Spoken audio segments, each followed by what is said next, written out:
Middle ক্লাসের customer এখন বেশি। বসুন্ধরা একটা ড্রেস ধরলে 5-6 হাজার টাকা দাম। কিছু কিছু কাস্টমার রেঞ্জের জন্য নিতে পারছে না। যেমন আমাদের 1 কেজি মাল আনলে ইন্ডিয়া থেকে এখানে 1200 টাকা শুধু ক্যারিং খরচ নেয়। এখানে 80% মালে ইম্পোর্টেড। তো দেখা যাচ্ছে কোনোটা রেট বেশি থাকে, কোনোটা রেট কম থাকে। এটা সম্পূর্ণ ফেব্রিক্সের উপরে। আপনি যত কোয়ালিটি মাল নেবেন তত দাম বাড়বে। যেমন ধরেন এই গেঞ্জিটার দাম আছে 1550 টাকা।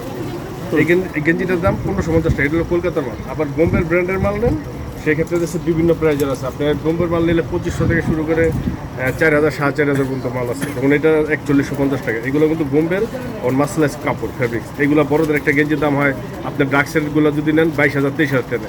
আর ওইটা দেখে যদি বলে কেউ দাম বেশি, ওইটা ভুল। ওটা বুঝতে হবে যে ওইখানকার ওই দেশের কত টাকা, এটা ডলার হিসাবে কিন্তু আসে। ওই দেশের টাকার হিসাব করলে কম, আমাদের দেশের টাকা কনভার্ট করলে কিন্তু এখানে রেটটা বেড়ে যায়। যেমন আমাদের 1 কেজি মাল আনলে ইন্ডিয়া থেকে এখানে 1200 টাকা শুধু ক্যারিং খরচ নেয়। তো এগুলো তো সব ক্ষেত্রেই দিতে হবে। তো দামি মালেই আপনার দাম বেশি হবে, এটি স্বাভাবিক। আবার কম দামি মাল যদি নেয় ওইটা আবার স্বাভাবিক। বিষয়টা হচ্ছে সর্বোপরি মিলিয়ে কাস্টমার হচ্ছে মিডিল ক্লাসের কাস্টমার এখন বেশি, যার সাথে আমাদের প্রাইজের সাথে অ্যাফোর্ড হয় না। আমাদের একটা ড্রেস কিনতে গেলে 4000-5000-এর নিচে কোনো ড্রেস বাচ্চাদের ভালো কিনতে পারে না, কারণ এগুলো সব বোম্বে থেকে আসে, দিল্লি থেকে আসে, কলকাতা থেকে আসে। তো সেই হিসাবে তাদের বাজেটের সাথে আমাদের ড্রেসের সাথে অনেক সময় আসে না। 2000-3000 টাকা বাজেট নিয়ে আসছে বেবির জন্য একটা ড্রেস কিনবে, বাট কিনতে পারছে না বসুন্ধরা থেকে। বসুন্ধরা একটা ড্রেস ধরলে 5-6 হাজার টাকা দাম। এখানে আমাদেরও কেনা বেশি থাকে, আমরাও চাইলেও কমে বেচতে পারি না। এখন এই কারণে অনেক কাস্টমার এখান থেকে স্লিপ হয়ে হয়তো অন্য কোনো মার্কেটে যেয়ে কেনাকাটা করে।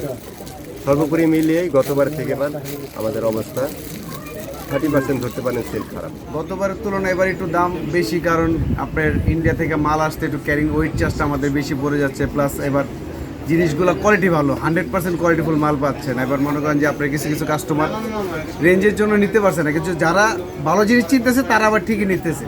যারা মনে করেন যে আপনার 4000-5000 টাকা বাজেটে আসতেছে, গাউসিয়ার কাস্টমার বসুন্ধরা চলে আসতেছে, তারা তো বসুন্ধরাতে কিনতে পারবে না, তাই না? গাউসিয়ার প্রোডাক্টটা আলাদা, আর বসুন্ধরার প্রোডাক্ট আলাদা। বসুন্ধরা অরিজিনাল প্রোডাক্ট বিক্রি করার চেষ্টা করি আমরা সবসময়, 100% কোয়ালিটিফুল মাল বিক্রি করি। এখন যদি আপনি গাউসিয়ার প্রোডাক্ট যদি বসুন্ধরায় খুঁজেন তাহলে তার হবে না, তাই না? আপনার ওই প্রোডাক্টটা নিতে হলে এখানে নিতে হলে আপনার 8-9 বাজেট করতে হবে। বসুন্ধরার ম্যাক্সিমাম সর্বনিম্ন বাজেট 8-9-এর ভিতরে আপনি ভালো প্রোডাক্ট পেয়ে যাবেন, ইন্ডিয়ান প্রোডাক্ট পাবেন, কোয়ালিটিফুল মার্জিত ফেন্সি কালেকশন পাবেন আপনারা বসুন্ধরায়। আর যদি আপনারা যদি একটু কমের ভিতরে চান তাহলে প্রোডাক্টগুলো একটু চেঞ্জ হয়ে যায়।